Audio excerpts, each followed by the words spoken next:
That's more starts and sits coming up later. Let's get some sleepers, Marcus. Thank you, Patrick. That's right. We got some sleeper quarterbacks and running backs for you. We will start in Las Vegas with Gardner Minshew. Now, you heard Florio just talking about Zamir White and the fact that Antonio Pierce wants to run the football. My response to that is, it's good to want things. The Raiders have struggled running the ball, 98 rushing yards. That's it, total. 98 rushing yards this year, worst in the NFL. They have been very pass heavy. 67% of their snaps, they are throwing the football. Going against a Carolina defense, allowing a 10% completion over expected rate. Let's just break that down simply. That's bad. That's bad if you were Carolina. I think that the Raiders are going to throw the football. And I do think having Andy Dalton there playing quarterback for the Panthers means they can move the ball a little bit more and maybe not stress the defense out quite so much. But at running back, my sleeper for the week, it's DeAndre Swift going against an Indianapolis run defense that has been gashed. 474 rushing yards allowed.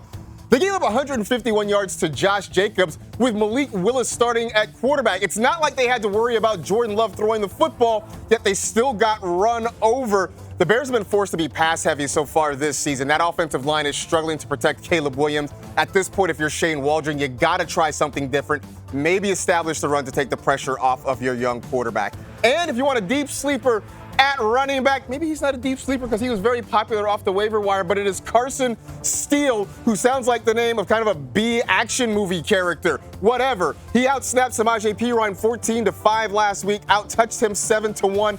Likely to see goal line work. Already has one goal line carry this year, facing a Falcons defense giving up the 6th most rushing yards per game. So maybe you can just handle and work some Steele in your backfield this week.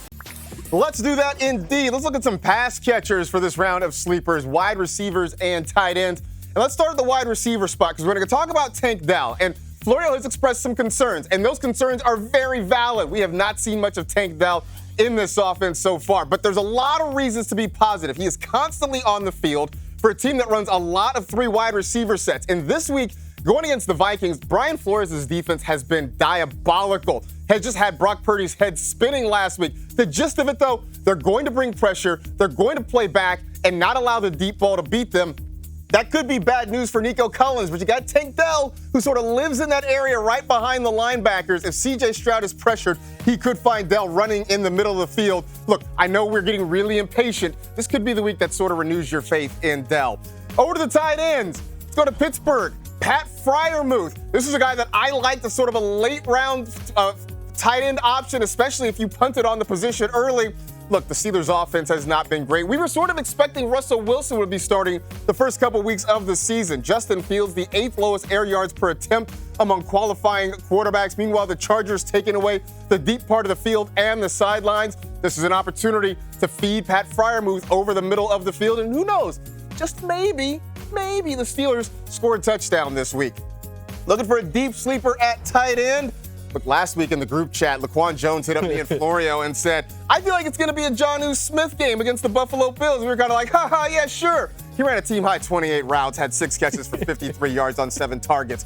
Mike McDaniel's going to need to get some easy throws for Skylar Thompson. I expect that you're going to see the Seahawks secondary really focusing on trying to take away Tyreek Hill and Jalen Waddle.